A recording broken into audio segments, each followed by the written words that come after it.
Alright, beautiful people, welcome back to either YouTube or Instagram for the new moon in Libra on the 6th of October. This reading is coming to you directly before the new moon. Usually I get them out a little bit earlier, but life has been very full. If you are new to my YouTube channel or new to following me on Instagram, welcome, and you can skip ahead to the reading because I'm going to explain a little bit of a format change. I often or always do a 4-card read, primary, shadow, energies top and bottom, and then a pathway read, which describes your block and your path, or your block and your way through in these lunar cycles.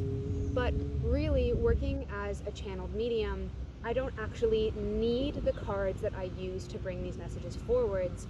And so I wanted to demonstrate a little bit of what I would normally do on a one-on-one basis and just channel. So I'm going to let y'all in on the prayer that I do to connect to the energies that are meant for the collective. I do these moon readings speaking to one color of the collective rainbow. So not speaking to everybody, but definitely speaking to a certain resonance and a certain tone. And I can pull a card as we go, 1 or 2 cards as we go, to help anchor in the themes of what we're going to be exploring in this new moon in Libra. But unlike tarot, where something is very much reflected in the cards, the way that I read these cards are very much a general sketch of the general direction of where the energy is going, and the rest is coming from a direct channel. So I'm going to tune in, and if you want to skip to the reading, I'll leave the timestamp in the description box on YouTube, and we will go from there. So new moon in Libra, October 6th.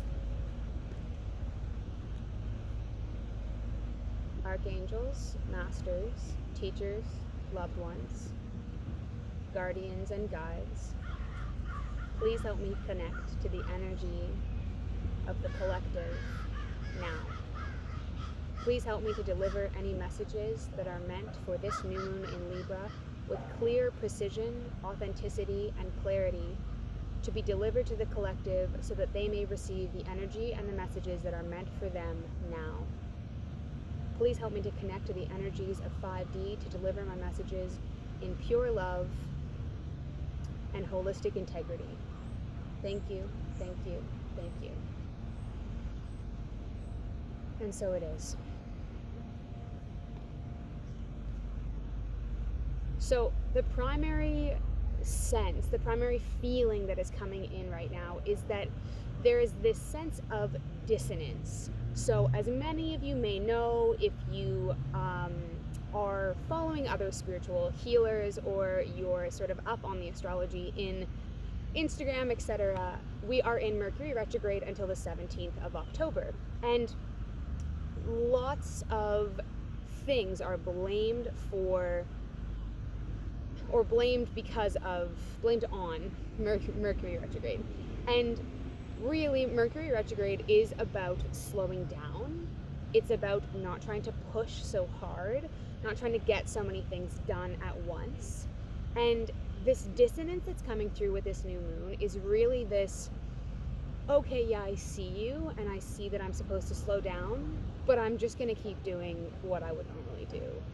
And that is creating this division between sort of the energetic body and the physical body. And it is creating this dissonance between the speed and the pace at which would be helpful for us to operate at right now, and the pace at which we're convincing ourselves is the most optimal.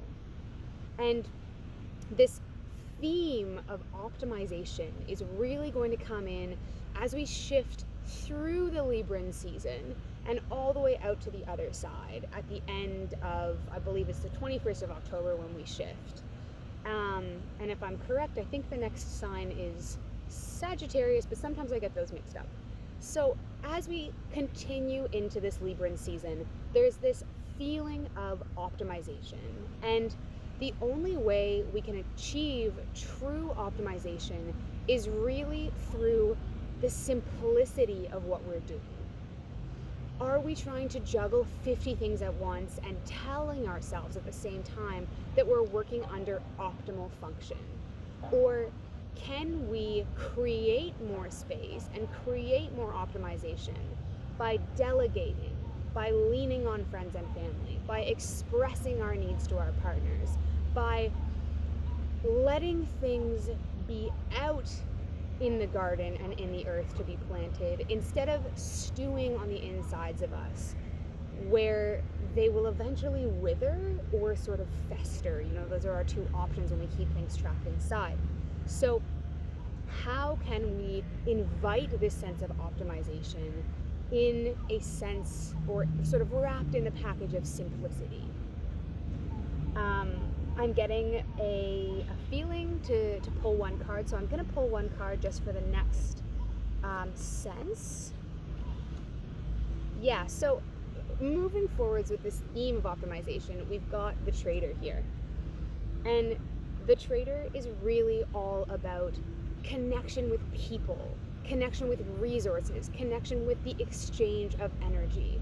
And whether that's, hey, you know, I'm going to do this thing that I'm a little bit nervous about.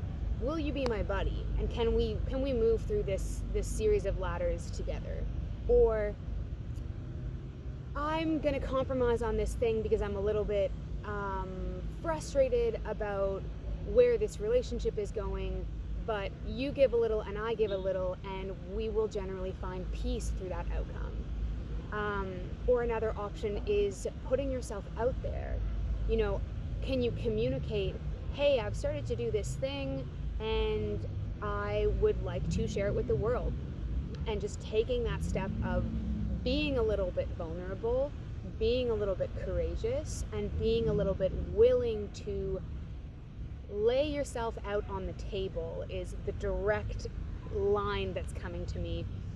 And I don't mean that literally by sort of laying your guts all out, but I do mean pulling that thread that has been so closely woven inside and so tightly tucked away, and unraveling it to at least demonstrate to people, the general public, the person you care about, whatever the situation is, that this is where you're coming from, or this is who you are. And this type of, you know, really vulnerable, really clear, really uncharged communication is really where we will get this massive return on our investment, to put it in business terms. We are exchanging our energy in order to get or receive the support, the love, the opportunities for expansion and for broadening our horizons in the lives that we are attempting to co-create with the universe. So bringing in that sense of optimization and bringing in that sense of exchanging our energy and being willing with our vulnerability to be able to receive reciprocally, you know, to receive in equal amount.